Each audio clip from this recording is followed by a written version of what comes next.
Hi, I'm Dr. John Demartini. A few years back, I was in Canada working with a beautiful supermodel. And I noticed working with her that she had an issue with the way she looked. And I was looking at her and I was thinking, she's hot, beautiful. I didn't have an issue with her, but she hated half of her body.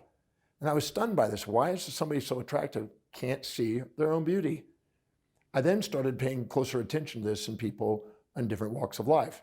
And I found out that there was a built-in thermostat to both like and dislike your body. And I thought, what is going on? Because if we get to like it and we're all proud, we get cocky and narcissistic, and that undermines our achievements in life because we talk down to people. And if we minimize ourselves, it humbles us a bit.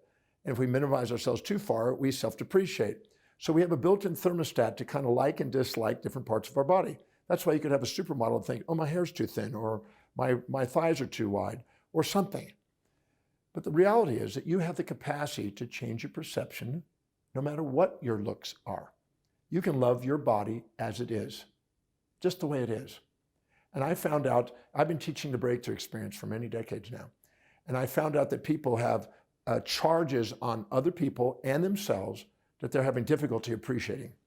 And I teach them a new set of questions to make them aware of unconscious benefits about these things that they are resentful, and have yet to find something that they can't turn around into and actually come to appreciation and love.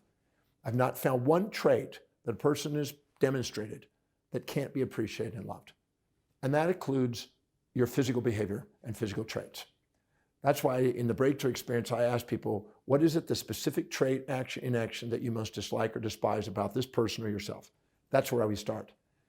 But the reality is that you can take anything about your physical body that you may not be appreciating to the fullest, and you can ask, how is this particular body part or this particular shape or look, how specifically is it helping me fulfill what is most important in my life, my highest value, what's most meaningful, my mission in life?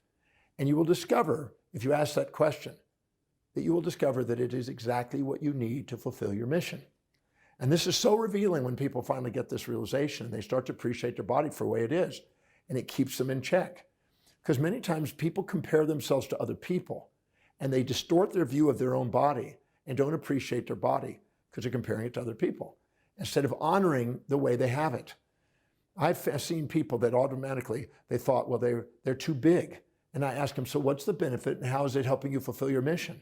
I'm now believing that the body you have is exactly the body you need to fulfill the mission that you have in your life, your highest priorities in life. But you won't appreciate that if you compare yourself to others. You'll only appreciate that if you compare your physical body to the primary objectives you have in life and look at how it's on the way, not in the way. So if you ask yourself the question, how specifically is this particular body part that I'm not liking, how specifically is it helping me achieve what I want in life? And don't stop until you get that answer. All of a sudden you realize that you have the power to change your perception and see your body, the physique, just exactly the way you are, on the way, not in the way. And then you can appreciate yourself and not be distracted by it. Because otherwise you're just spending your time trying to convince yourself you need to change yourself and fix yourself, and you're preoccupied by that instead of actually honoring yourself and love yourself and appreciate yourself. You can love and appreciate you as you are. You know, we all want to be loved and appreciated for who we are. And there's no reason why we can't. There's no reason why we can't ask the question, because the quality of our life is based on the quality of the question to ask, how specifically is the parts of my body, all the things about my body, how's it on the way? How's it help me fulfill what I want in life? If you continually ask that, you'll see your life on the way, not in the way. You'll appreciate your body. And when you appreciate your body, you don't have to hide it. Other people appreciate it with you. When the world on the outside is reflecting what's world on the inside, you'll realize that when you love and appreciate you, so will the world. Thank you for joining me for this presentation today. If you found value out of the presentation, please go below and please share your comments. We certainly appreciate that feedback. And be sure to subscribe and hit the notification icons. That way I can bring more content to you and share more to help you maximize your life. I look forward to our next presentation. Thank you so much for joining me.